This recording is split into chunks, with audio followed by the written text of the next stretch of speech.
Hello students, एक बार फिर से स्वागत है आपका हिमाचल की लोक संस्कृति और योग में। तो आज मैं एक नंबर के प्रश्न उत्तर का भाग 2 अपलोड कर रही हूँ। आई होप आपको पहले पार्ट में जितने भी क्वेश्चन हैं उनसे फ़ायदा हुआ होगा। व्यू तो काफ़ी अच्छे आए हैं। Thanks for watching my videos. And अगर अभी तक सब्सक्राइब नहीं किया है तो सब्सक्राइब कर लें, वीडियोज़ को लाइक भी करें और अपने फ्रेंड्स के साथ ज़रूर शेयर करें ताकि वो भी इसका फ़ायदा ले सकें। तो आइए इसके साथ ही हम लोक संस्कृति के पार्ट 2 का पहला क्वेश्चन करते हैं। ये पार्ट जो है, ये पार्ट 4 से लेकर 6 तक के जितने भी एक एक नंबर के क्वेश्चन आंसर बनते हैं वो सारे इसमें मैंने लिखे हुए हैं। तो पहला क्वेश्चन है कि संस्कृति का क्या अर्थ है। तो इसका उत्तर होगा सुधारना या संस्कार करना। दूसरा प्रश्न है संस्कृति कितने प्रकार की होती है। तो आपको पता होगा कि संस्कृति 2 प्रकार की होती है। थर्ड क्वेश्चन है संस्कृति के 2 प्रकार कौन कौन से हैं। तो वो हैं एक वैदिक संस्कृति और लौकिक संस्कृति। नेक्स्ट क्वेश्चन है वैदिक संस्कृति किससे संबंधित है। तो उसका उत्तर होगा हमारे रहन सहन और व्यवहार से।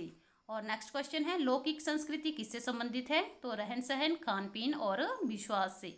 मतलब लौकिक मतलब लोगों से संबंधित संस्कृति, और वैदिक मतलब जो हमारे वेदों से, जो हमारे ऋषि मुनियों से संबंधित है वो संस्कृति जो हमने उनसे सीखा है।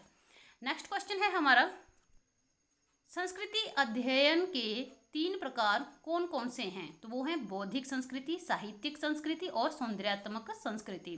नेक्स्ट क्वेश्चन है सौंदर्यात्मक संस्कृति के कितने रूप हैं। ये मोस्ट इंपॉर्टेंट क्वेश्चन है कि ये कई बार रिपीट हुआ है। तो सौंदर्यात्मक संस्कृति के 3 रूप हैं। कौन कौन से? रंग, आकार, ध्वनि। नेक्स्ट क्वेश्चन है हिमाचल में मुख्यतः किस धर्म के लोग बसते हैं। तो आपको पता होना चाहिए कि हिमाचल में मुख्यतः हिंदू धर्म के लोग बसते हैं। अगला प्रश्न है कि हिमाचल की संस्कृति के प्राण हैं। तो क्या है? देवी देवताओं पे पूर्ण विश्वास जो है वो हिमाचल की संस्कृति के प्राण हैं। नेक्स्ट क्वेश्चन है क्या हिमाचल के देवी देवताओं की अपनी जमीन जायदाद होती है। हाँ, हिमाचल के देवी देवताओं की अपनी जमीन जायदाद होती है। अगला क्वेश्चन है हिमाचल के देवी देवताओं को कितनी श्रेणियों में बांटा गया है। तो वो 8 श्रेणियां हैं। अगला प्रश्न है वैदिक रीति में कितने वीरों का उल्लेख किया गया है। तो वो 52 वीरों का उल्लेख किया गया है। हिमाचल की लोक संस्कृति पर किसका प्रभाव है। तो देव संस्कृति का। लीजा और जैक कहाँ के निवासी थे। वो इंग्लैंड के निवासी थे।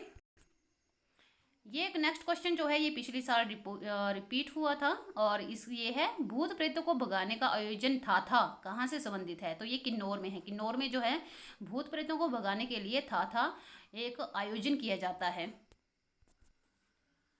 हमारा अगला प्रश्न है कि हिमाचल के देवी देवताओं का क्या वाहन है। तो वो पालकी है। हिमाचल में आपने देखा होगा कि जितने भी देवी देवता होते हैं वो पालकी में ही आते हैं। नेक्स्ट क्वेश्चन है हिमाचल का सबसे पुराना गणतंत्र कहाँ स्थित है। तो वो है मलाना। मलाना कहाँ है? कुल्लू मणिकर्ण में मलाना आता है।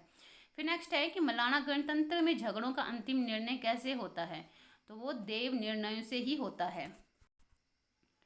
अगला प्रश्न है कि देव निर्णय के खिलाफ क्या कहीं और अपील की जाती है। तो उसका उत्तर होगा नहीं।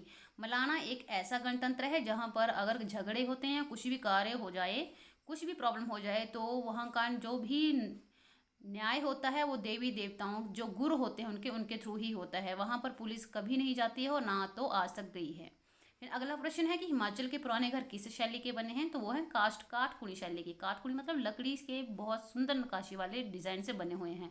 नेक्स्ट क्वेश्चन है भूंडा महोत्सव हिमाचल में कहाँ मनाया जाता है। तो वो मनाया जाता है निरमंड, और निरमंड शिमला में है और ये 12 साल में कुंभ की तरह एक बार होता है। हमारा अगला प्रश्न है कि सती प्रथा क्या है। तो सती प्रथा है हम पुराने समय में जब पति की मृत्यु हो जाती थी तो पत्नी को भी पति के साथ ही जिंदा जला दिया जाता था।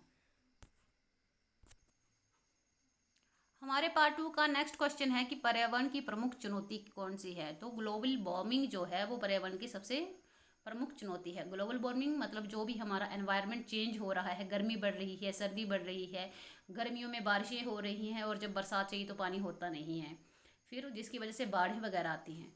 फिर नेक्स्ट क्वेश्चन है कि प्राकृतिक आपदाएं क्या होती हैं। तो प्राकृतिक आपदाएं होती हैं जो नेचुरल होती है, नेचुरल डिजास्टर जिसे बोलते हैं। उसमें क्या होगा? अतिवृष्टि, अनावृष्टि, आग या सुनामी।